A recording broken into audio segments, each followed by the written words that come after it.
Hi, hello, నమస్తే. ఒక మంచి విషయం మిత్రమా, నిజం కూడా. వినండి. మీరు సరిగ్గా గమనిస్తే గత 12 ఏళ్లుగా గుడులలో పూజలు పెరిగిపోయాయి. ఇది వాస్తవమా కాదా? ఖర్చుకు వెనుకాడకుండా సహస్రనామార్చన చేస్తే 10,000 అని చెప్పినా చేస్తున్నారు. తీర్థయాత్రలు పెరిగాయి. బస్ టికెట్ ఖర్చులకు ఒకప్పుడు 2,000 రూపాయలు, ఇప్పుడు 20,000 అయినా పోతున్నారు. హారతులు పెరిగాయి. ప్రవచనాలకు అది గరికిపాటిదైనా చాగంటిదైనా పేరు లేనివారైనా జనం రావడం కూడా విపరీతంగా పెరిగిపోయింది. కానీ మిత్రులారా, ధర్మం, నీతి, న్యాయం పెరిగిందని చెప్పగలరా? ఇదేం విచిత్రం! గుడులలో జనం ఏ గుడికెళ్ళినా గంటల తరబడి వెయిట్ చేస్తే కానీ దర్శనం కావడం కష్టం. అంత రద్దీగా ఉంటుంది. విపరీతంగా పెరిగిపోతున్నారు. పైగా పాత ఆలయాలు ఉన్నప్పటికీ కొత్తవి కట్టేస్తున్నారు. అభిషేకాలని, అర్చనలు చేసేస్తున్నారు. ఏ పండగలు వదలడం లేదు. 2 రోజులు లీవ్ వస్తే 500-600 కిలోమీటర్ల దూరంలో ఉన్న పోయి పండుగలకు ఇంటిలో హాజరైపోతున్నారు.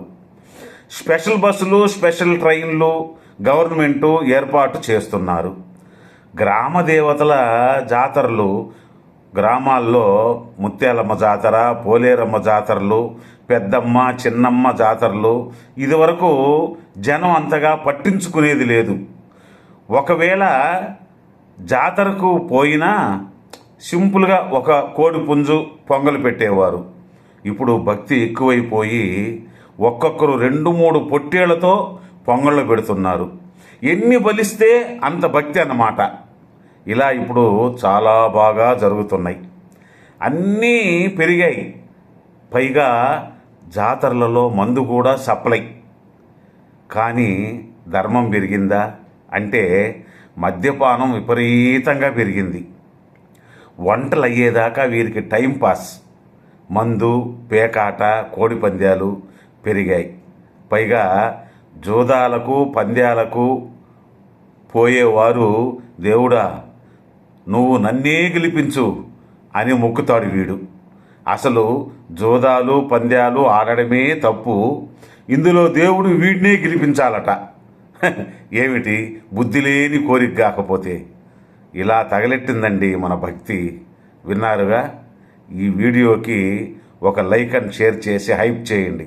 మరలా రేపు ఒక మంచి వీడియోతో కలుసుకుందాం. ధన్యవాదాలు. జై హింద్.